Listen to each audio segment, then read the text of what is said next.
Welcome to Intergeo TV from Berlin. After 3 days of showcasing products and solutions, sharing detailed information and promoting lively interaction at the conference and in forums, Intergeo has drawn to a close with top marks. Some 580 exhibitors and more than 1,300 conference delegates can attest to the outstanding success, which has seen Intergeo reaffirm its position as the leading international trade fair for geodesy, geoinformation and land management. This year's event in Berlin is the first ever to attract more than 18,000 visitors from over 100 countries to the trade fair and conference. The keynote speeches were open to all visitors and were always very well attended.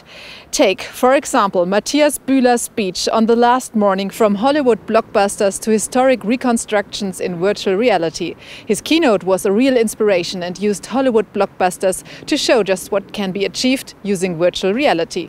Grundsätzlich ist es extrem wichtig, dass man Planungsinhalte kommunizieren kann.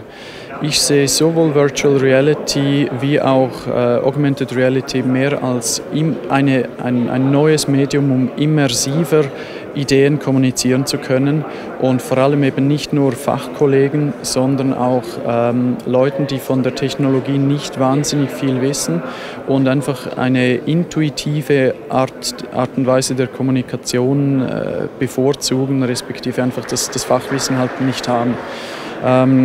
Sowohl auch Virtual Reality wie auch Augmented Reality ist sehr visuell basiert. Das heißt, wenn die Daten entsprechend aufbereitet sind, in einer visuellen Sprache quasi, kann man die viel deutlicher erklären als beispielsweise auf einer 2D-Karte.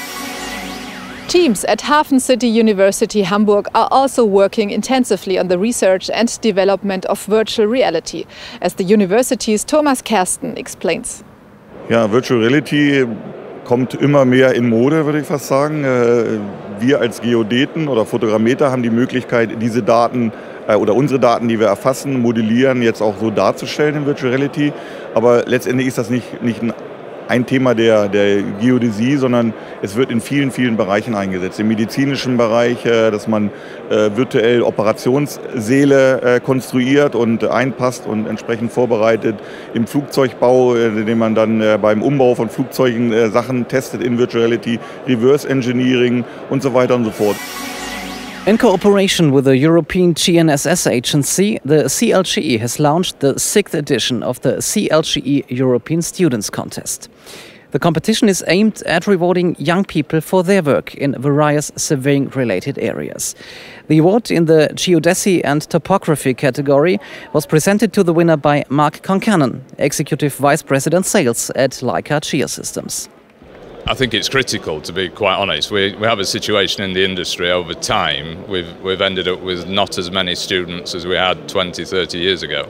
Education of protective employees and staff in this industry is key. As a manufacturer, we want to sponsor and we want to support. So for us, it's very important. In a time when the industry is facing a skills shortage, it is important to create opportunities for young people to explore the industry and identify their interests and talents. Diese Auszeichnung bedeutet mir sehr viel, denn es ist der Abschluss und der Höhepunkt einer langen Reihe von Untersuchungen, von Messfahrten, von Grabungen auch, und deswegen bin ich sehr stolz drauf. The themed platforms Smart City Solutions and Interarea Solutions were also very successful. Being presented for the first time at the IAS Expo show was the Drone Pioneer Award, which recognizes solutions that use drones to help meet the global targets set out in the UN's 2030 agenda. Projects submitted for the award were assessed by a prominent international panel of judges who are clearly committed to the issues at hand. Und bei dem Projekt, was wir auszeichnen durften, wo es um den Schutz von Wildtieren geht, in Wildparks, ist das vielleicht auch tatsächlich so, dass man wirklich das Gefühl hat, okay, ich steuere diese Drohne, das macht nicht nur Spaß, sondern ich rette einem Elefanten das Leben. Und ja, wie cool ist das eigentlich? Intergeo's host, the DVW, is also very happy with how the 3 days in Berlin have gone. According to DVW President Professor Kutterer, the overwhelmingly positive response from visitors to the trade fair and conference shows that Intergeo picked the right issues to focus on. Ja, die Geoinformation ist im Zentrum der Digitalisierung angekommen und das weltweit. Dies spiegelt sich auf wunderbare Art und Weise auf der Intergeo in diesem Jahr wider. Messe und Kongress waren noch nie so eng verzahnt wie heute. That's all from Intergeo 2017 in Berlin. Digitalization and the innovations it brings in terms of BIM, virtual and augmented reality, UAVs and smart cities will be back at the top of the agenda from the 16th to the 18th of October in Frankfurt. Save the date. As we sign off from Intergeo in Berlin, we'd like to leave you with a few pictures from this amazing event. Bye!